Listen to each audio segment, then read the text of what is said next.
মানে আমি কোনো কিছু চাই না এটার বিনিময়ে। মানে আমার জাস্ট একটাই চাওয়া যে আমার হাজব্যান্ড সুস্থ হয়ে ফিরে আসুক, আমার সন্তান তার বাবাকে ফিরে পাক।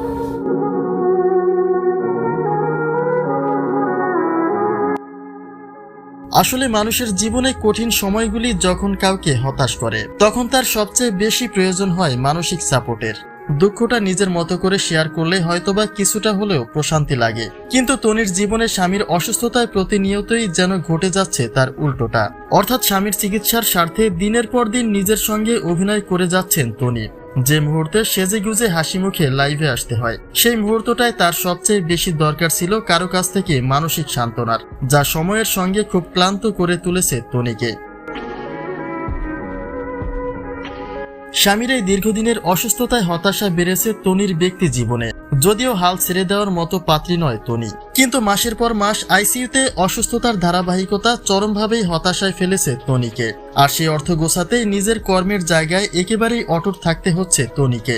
বলা যায় আগের চেয়ে আরো বেশি কাজে মনোযোগী হতে হচ্ছে তাকে, আর নয়তো হয়তোবা আরো অনেক আগেই বন্ধ হতো স্বামীর চিকিৎসা। তবে এই বিষয়টি এবার ক্লান্ত করে তুলেছে তনিকে, কেননা নিজের সঙ্গে আর কতটা যুদ্ধ করবেন তনি। স্বামীর প্রতি আবেগ ভালোবাসার যে কোনোই কমতি ছিল না তার। ক্ষণে ক্ষণে স্বামীর সঙ্গে কাটানো মুহূর্তগুলি স্মৃতিকাতর করে তোলে তনিকে, কিন্তু সেই মুহূর্তটাও উপলব্ধি করার সময়টাও যে থাকছে না তনির। সময়ে অসময়ে সেজেগুজে লাইভে এসে হাসি মুখে নিজেকে প্রেজেন্ট করতে হচ্ছে তার, যার ধারাবাহিকতা এবার বড্ড ক্লান্ত করে তুলেছে তনিকে। স্বামীর প্রতি আবেগ অনুভূতি যদিও খুব একটা প্রকাশ্যে তোলেন না তনি, তবে নিজেকে আর কতটা ধরে রাখা যায়। নিজের ফেসবুকে আবারও এক আবেগঘন স্ট্যাটাসে তিনি লিখেছেন, সুখেরই পৃথিবী সুখেরই অভিনয়, যত আড়ালে রাখো আসলে কেউ সুখী নয়।